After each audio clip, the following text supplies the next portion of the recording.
Hey, hey, welcome back for another edition of Voice Matters Thursday Live.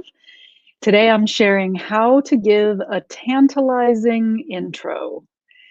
The main mistake that I see or issue that I see when people are giving those 60-second networking introductions is that their soul suckers take charge and attempt to give a verbal dissertation in order to prove the person's value.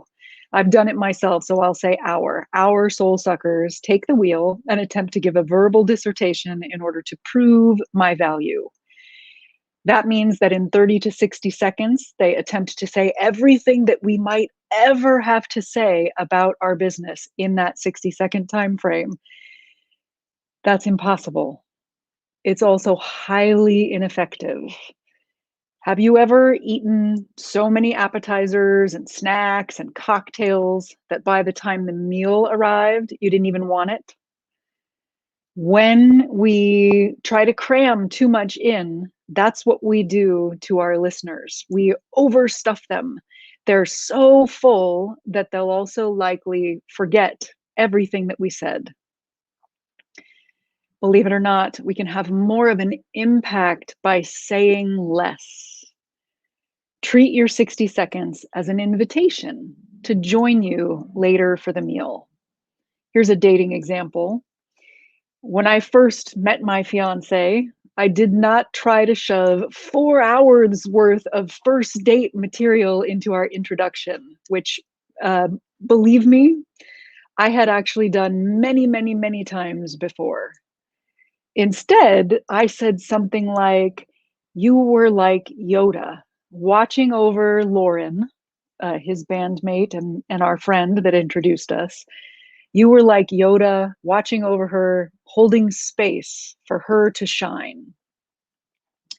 It was a total intuitive blurt that I had in the moment, and it is a pretty good appetizer or taste of the intuitive, quirky, poetic weirdness that is me. Then, later, on a different date, I invited him out. I said, "Would you like to have a drink with me?" And that is what turned into the full meal, the full 4-hour date. In networking, which is like dating because it has stages when we do it well, next time you find yourself in that situation, set an intention for what you want people to feel. Maya Angelou said, "People will forget what you said, people will forget what you did, but people will never forget how you made them feel." By focusing on how you want them to feel, you take the reins away from the soul suckers.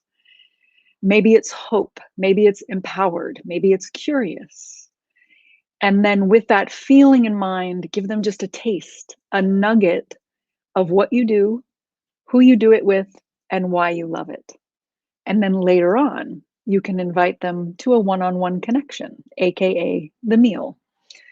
I will see you back here next week for another edition of Voice Matters Thursday Live. Bye-bye.